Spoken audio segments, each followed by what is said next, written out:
Alors pour commencer, nous allons rencontrer Jacques Fouché. Jacques Fouché est maître de conférence à l'université Louis Pasteur à Strasbourg. Il est neurologue, et sa spécialité, c'est la schizophrénie. Il étudie la schizophrénie grâce à ces images IRM dont on a commencé à parler, dont vous entendrez certainement beaucoup parler pendant ces 3 jours. Alors Jacques Fouché, pour débuter ces mystères du XXIe siècle, eh bien vous allez nous parler justement des découvertes, des premières découvertes du cerveau, parce que c'est très difficile de comprendre comment fonctionne le cerveau. On ne peut pas aller voir, on ne peut pas ouvrir un cerveau humain vivant. Donc il a fallu attendre ces images. Donc vous allez nous raconter quelles ont été les étapes importantes de ces découvertes du cerveau, sur le cerveau. Alors, ma mission est de rappeler qu'en fait, les interrogations sur le cerveau, ou plus exactement sur la pensée, sont des interrogations anciennes et que finalement, il a fallu un peu de temps avant qu'on localise cette pensée dans le cerveau. Alors, l'idée que la pensée soit localisée dans le cerveau est quelque chose qui n'est pas allé de soi. D'abord parce que le cerveau, ce n'est pas un organe très intéressant si on l'aborde de prime abord. Le cerveau, pour vous donner une petite idée, c'est jamais que 1,3 kg de matière, une matière qui est gélatineuse, un peu flasque. A priori, ce n'est pas un organe qui a tout de suite intéressé nos ancêtres. Néanmoins, déjà très très tôt, d'ailleurs ce document en témoigne, je crois que c'est le plus ancien, qui mentionne le fait qu'une lésion du cerveau par enfoncement de la boîte crânienne est à l'origine d'une symptomatologie neurologique à type de déficit. Néanmoins, il a fallu cheminer avant que on sache, avant que l'on localise la pensée, le mouvement dans le cerveau. Et c'est quelque chose que l'on doit à Galien, le médecin des arènes, au IIe siècle après Jésus-Christ, qui a imaginé, alors je pense que c'était plus une intuition qu'une démonstration scientifique rigoureuse, que la pensée interagisse au niveau du cerveau. Je dis interagisse au niveau du cerveau parce qu'il faut se rappeler qu'à cette époque-là, on était dans une vision dualiste. On pensait que corps et esprit cohabitaient à un certain endroit et il fallait qu'à un endroit, les deux puissent interagir pour que la pensée puisse influencer les comportements. Et cette influence devait se trouver au niveau du cerveau, c'est ce que pensait Galien. Alors néanmoins, il s'est un petit peu trompé parce qu'il n'a pas dit que ce serait le cerveau, la matière. Quand je vous parle du cerveau, vous pensez à la matière cérébrale. En fait, pour lui, il s'agissait des ventricules. Alors là, il y a une petite histoire liée à un artefact d'observation. Lorsque vous ouvrez le cerveau, vous êtes obligé de faire une effraction dans les méninges. Le cerveau baigne dans un liquide, le liquide céphalorachidien, c'est ce qui lui permet en fait de ne pas s'effondrer sous son poids et d'amortir les mouvements. Et bien, lorsque ce liquide s'évacue, il va s'évacuer aussi des ventricules. Et ces ventricules vont ressembler à ce moment-là, une fois que vous l'observez, une fois que le liquide est parti, vont ressembler à des espaces vides, des espaces dans lesquels il n'y a plus que de l'air, le pneuma. Le pneuma, c'était ce qui permettait, dans la conceptualisation de l'époque, en fait, de supporter la pensée. Et il a donc imaginé que c'est à cet endroit-là que l'interaction pouvait se faire entre l'esprit et la matière. Et finalement, c'est une conception qui est restée jusqu'à assez tardivement, puisqu'il a fallu un peu plus longtemps que la Renaissance, pour que l'on en vienne à, cette fois-ci, rematérialiser la pensée, en tout cas l'interaction de la pensée avec la matière, au niveau de la substance cérébrale. Et ça, c'est un travail que l'on doit à Thomas Willis, qui nous a fourni le premier atlas de l'anatomie cérébrale. Et en faisant ça, il a aussi proposé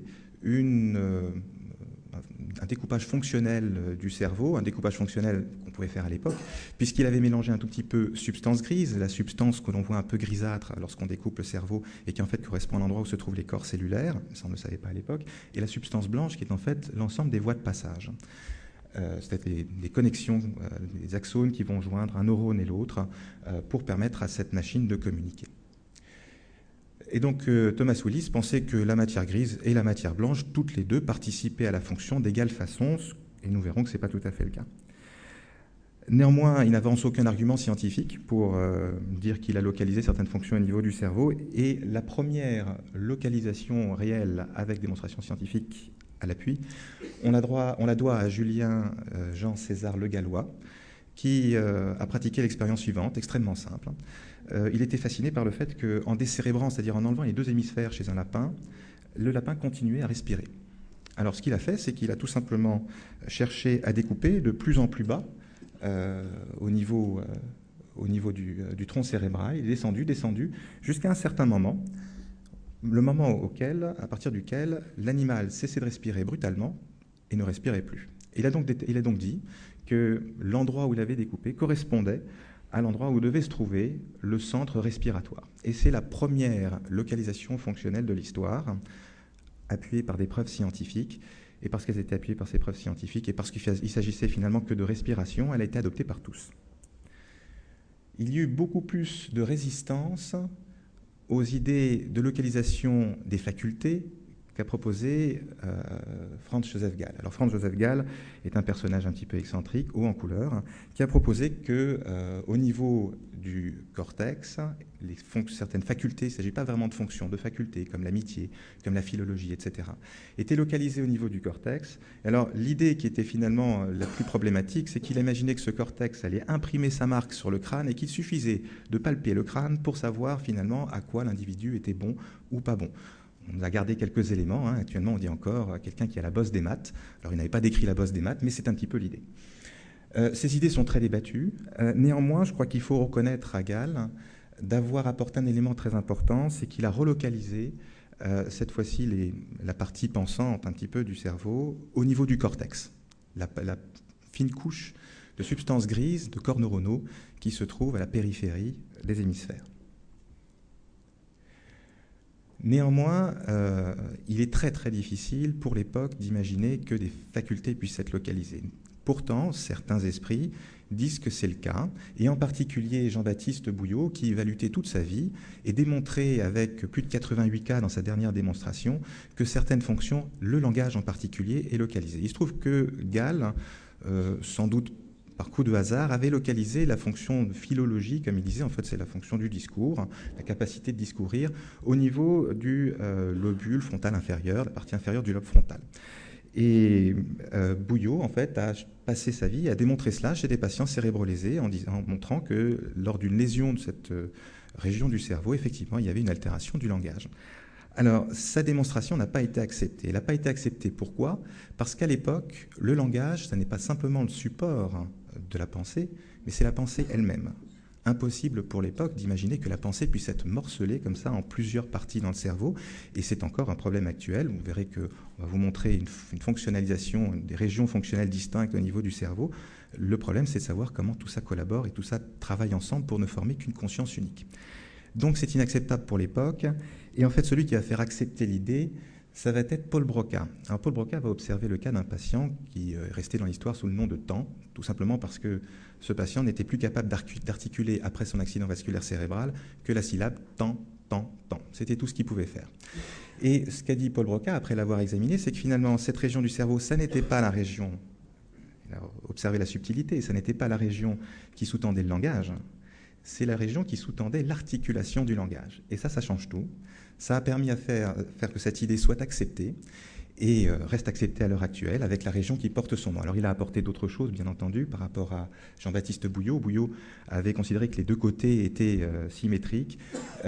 Paul Broca a réinventé, parce que ça avait été inventé déjà auparavant par Dax, mais il a retrouvé le fait que l'hémisphère droit n'était pas équivalent à l'hémisphère gauche.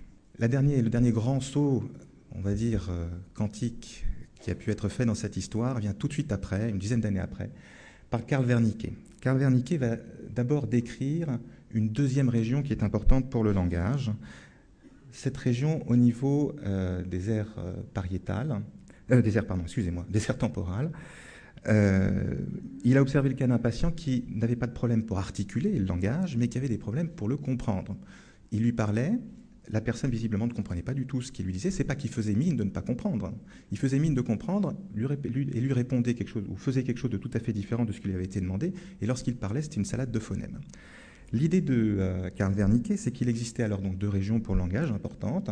La première, qui serait une région au niveau de l'aire de Broca, le centre des images motrices. C'est un petit peu ce qu'avait dit Broca, mais qu'il existait aussi le centre des images auditives, qui est cette nouvelle ère qu'il a décrite. Et l'apport fondamental qu'il a eu après déjà cette première observation, c'est de dire que, bon, d'accord, il y a un endroit où ça rentre et il y a un endroit où ça sort.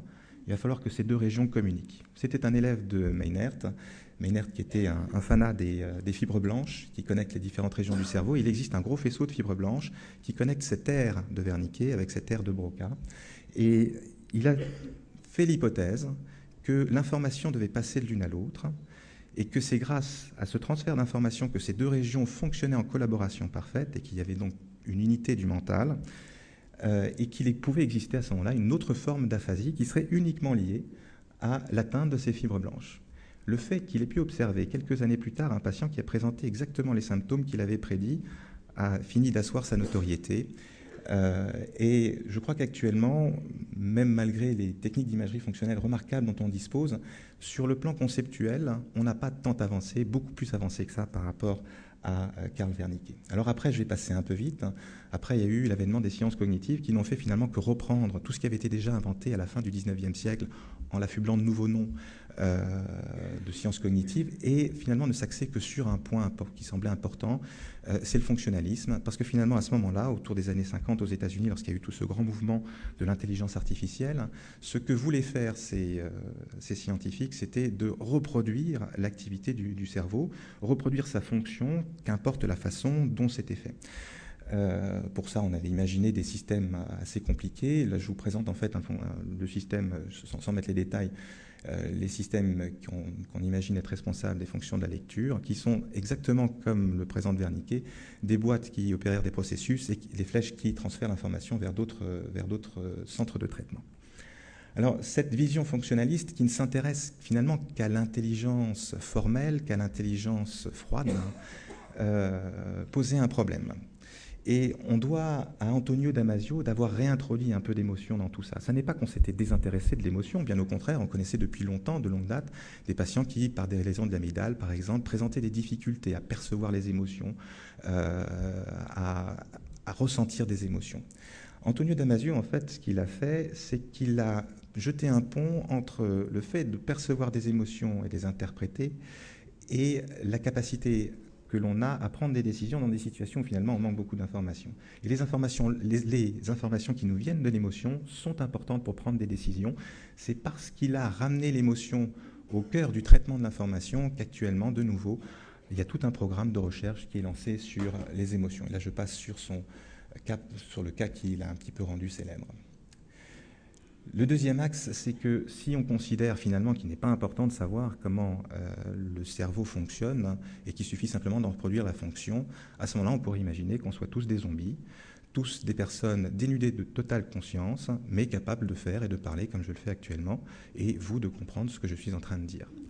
Bien entendu, ça pose un problème, en tout cas pour les hommes que nous sommes.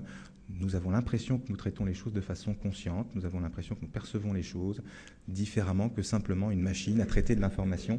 Et j'ai mis ici l'image de Francis Crick. Francis Crick, vous le connaissez tous pour la découverte de l'ADN. Francis Crick s'est, après cette découverte, réorienté vers les neurosciences et on lui doit le fait d'avoir incité les neurosciences à s'intéresser à la conscience. Alors du haut de son prix Nobel, c'est effectivement plus facile pour lui d'écrire quelques articles pour ramener en fait la conscience dans le champ des neurosciences. Et j'ai mis derrière la photo de Francisco Varela, qui est un neuroscientifique français, disparu récemment, qui a beaucoup travaillé sur ce sujet. Voilà, je vous remercie de votre attention.